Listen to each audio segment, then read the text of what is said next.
buenas tardes o buenas noches a todos, según la hora que estén viendo u oyendo esto. Son las 7:28 de la mañana, es lunes, arrancamos como siempre la semana con muchas ganas de cambiar las cosas, de hacer las cosas, de resolver, de salir al final del día satisfechos, de salir al final de la semana satisfechos. Y bueno, estamos escuchando a una de las bandas que me gusta bastante estar escuchando, que me gusta bastante lo que hace, que los escucho ya desde hace un muy buen tiempo y que digamos que han tenido cierta influencia fuerte en mi vida.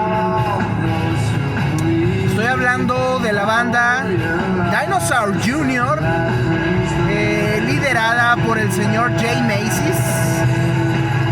Y dirán, ¿por qué estamos escuchando a los Dinosaur Jr. en esta ocasión?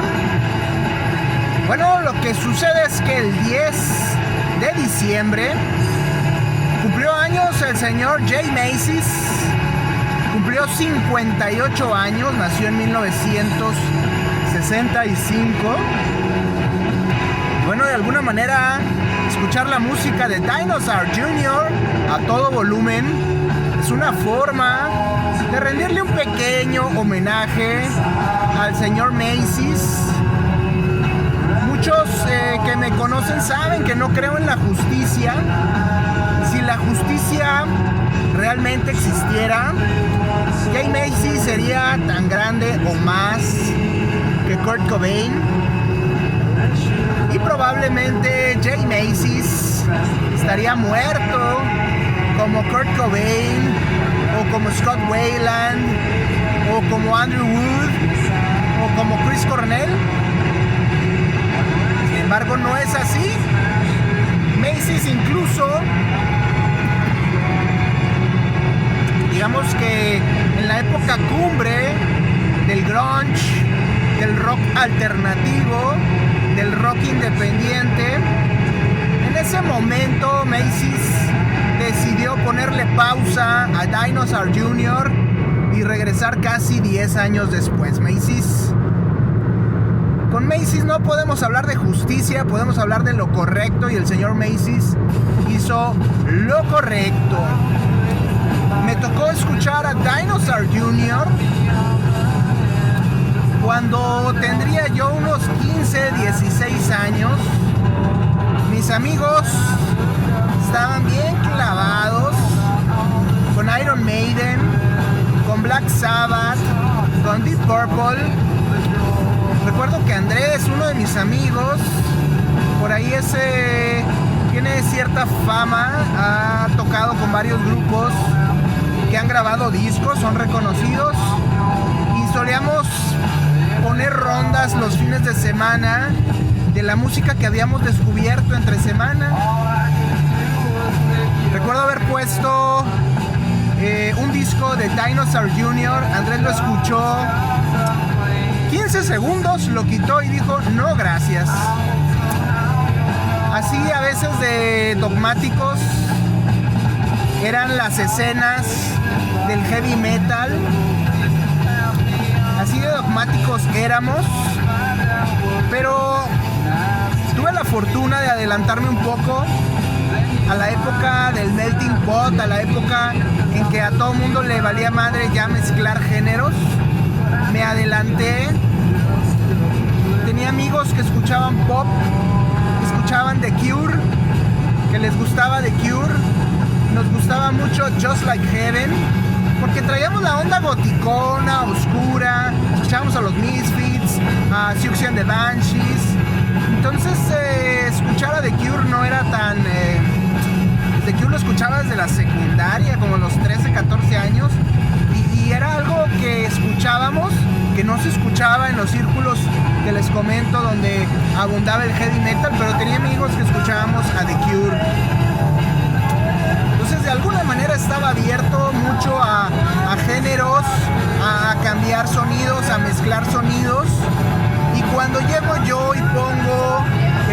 de Just Like Heaven, de Dinosaur Jr., de The Cure precisamente, de Robert Smith. Creo que mucha gente de la que conocía se le fue la quijada hasta el suelo. Definitivamente el cover de The Cure, de Jay Macy's, de Just Like Heaven, de los Dinosaur Jr., estaba hecho con toda la garra, con todas las ganas, con todo el amor, con todo el deseo de llevar un tema que ya era clásico, atreverse a empujarlo y llevarlo y convertirlo todavía en algo más allá que ni siquiera el buen Robert Smith se había podido imaginar. Muchos se quedaron abiertos de boca, pero bueno, a fin de cuentas, esos círculos del heavy metal tan dogmáticos, del punk tan dogmáticos, pues a mí siempre me valieron.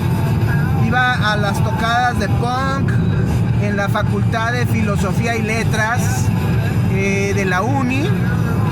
Iba a las tocadas de heavy metal en Factores Mutuos. Y pues nunca me bloqueé mucho o me quise encasillar mucho en un cierto género. Creo que las mezclas siempre me fueron interesantes, siempre me gustaron y siempre busqué atreverme a algo más, a escuchar algo más, a percibir algo más, a tratar de entender algo más, de abrirme, aunque a mucha gente eso no le gustara. Y bueno, obviamente Dinosaur Jr. se trataba de extremos, se trataba de rangos amplios, se trataba de ir desde el pop de los R.E.M. o de los Replacements o de los The Cure, e ir hasta el heavy metal más estridente de Black Sabbath, al hard rock más estridente de un Neil Young.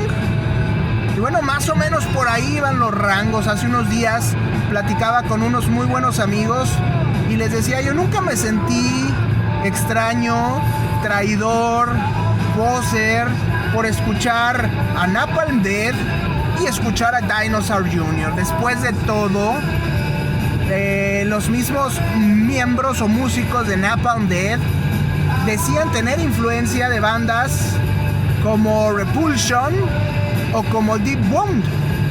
Deep Wound fue una banda de Boston, Massachusetts, de inicios de los primeros años de los 80s, y precisamente en Deep Wound el baterista era el señor Jay Macy's.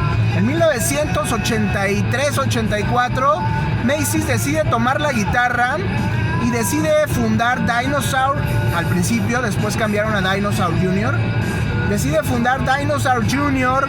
junto a dos colegas, Lou Barlow y Marv. Y bueno, la idea de Jay Macy's era poder manejar toda esta amplitud de rangos musicales, de ir desde el más estridente heavy metal, desde el más pesado hardcore punk, hasta la música que decía él afeminada de los R.E.M. o de los Replacements o de The Cure. Temas como Freak Scene se convertiría en los primeros himnos de la llamada nación alternativa. Dinosaur Jr. se convertiría en el prototipo de la banda de noise pop, de pop noise, o de música alternativa, o de música independiente, que grupos como los Pixies, como los Jesus and the Mary Chain, como los Smashing Pumpkins, como los Radiohead y como los Nirvana seguirían tiempo más adelante. Macy's conseguiría empezar, pienso yo, que junto, por ejemplo, a los Husker Du y a los Replacements, a manejar este rango que iba de música muy estridente a música muy tranquila, muy sublime, muy delicada. Creo que Macy's tuvo esa habilidad, aunque hay que recordar que fueron parte del underground de los Estados Unidos, un underground bien cabrón, bien interesante, que a mí me encantaba, que a mí me fascinaba, que incluía a los Butthole Surfers, a los Red Hot Chili Peppers, a Sonic Youth, a los Screaming Trees, a los Meat Puppets, a Soundgarden, obviamente a los R.E.M., a los Black Flag, a los Husker Du, a los Minutemen, a los, no sé si ya dije, a los Flaming Lips, a los Lemonheads y a los Big Black, por ejemplo, y a muchas otras bandas más que fueron una delicia en los 80s, en el underground, a los Melvins, a los Wipers y a muchos otros grupos que fueron una auténtica delicia en los 80s. Para el que quiso escuchar, poner atención, investigar, indagar abajo de la superficie, pues los Dinosaur Jr. fueron una parte muy importante de este underground estadounidense. Jay Macy's consiguió crear todo un culto alrededor de sus Dinosaur Jr. Desafortunadamente la banda nunca no estaba en el momento, se adelantó a su tiempo, no llegó con esta fuerza a principios de los 90s. La banda ya era bien conocida, ya estaba bien establecida en el underground antes de que terminaran los 80s. Incluso Kurt Cobain pidió en alguna ocasión que Jay Macy's se uniera a Nirvana. Macy's obviamente no quiso. Y bueno, Macy's hizo de las suyas en el underground estadounidense, se estableció, se convirtió en líder del movimiento y bueno, incluso le tocó participar por ahí en algún Lollapalooza. Para entonces ya había cambios en Dinosaur Jr. Lou Barlow ya se había ido a hacer su banda Sevado. Y bueno, de alguna manera creo que la atención recibida no era lo que Macy's esperaba. El éxito, aunque poco a poco lo iban ganando, no era lo que Macy's anhelaba. Y en algún momento decidió ponerle punto a Dinosaur Jr. ahí en la década de los 2000s o quizás a finales de los 90s.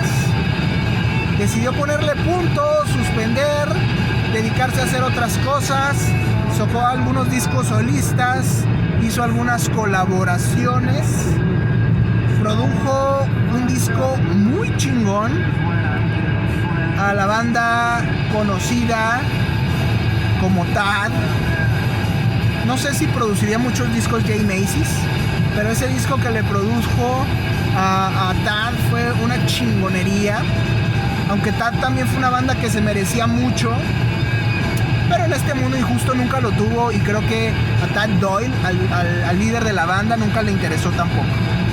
A Jay Macy's tampoco. Creo que su leyenda y su reputación le precedían, y vender discos, ser famoso, ser popular no era lo suyo, no lo necesitó nunca. Y bueno, más o menos como 10 años después, en un giro inesperado, sorprendente, amazing, dirían algunos, sorprendente, traería de vuelta a los Dinosaur Jr. originales ahí por el 2007, y a partir de ahí seguirían sacando discos casi de forma constante. Por eso digo que a veces el tema de la justicia no es algo que me guste, que me emocione. Creo más en hacer lo correcto. Lo justo hubiera sido que Macy's se convirtiera en un personaje tan popular como Kurt Cobain, pero también eso probablemente hubiera arruinado la leyenda, la reputación, el culto a los Dinosaur Jr., que se mantiene impoluto, impecable, intocable, con una discografía extraordinaria, varias etapas, sí, varias épocas, sí, varias eras, como diría Taylor Swift, pero sin duda manteniendo una calidad, un compromiso con ellos mismos, una estética, un sonido, un compromiso, una reputación que en ningún momento ha traicionado Jay Macy's. ni sus Dinosaur Jr. La banda pues ya se está aproximando o ya está sobrepasando sus 4 décadas de existencia. Eso es impresionante. Y sin embargo la banda sigue conservando su poder, su prestigio, su reputación, sus deseos de hacer música nueva, de no echarse al piso y sobre todo de seguir reventando oídos. Esos son los Dinosaur Jr. Hablamos un poquito de ellos, hablamos de Jay Macy's. Feliz cumpleaños número 58 al enorme y grande Jay Macy's.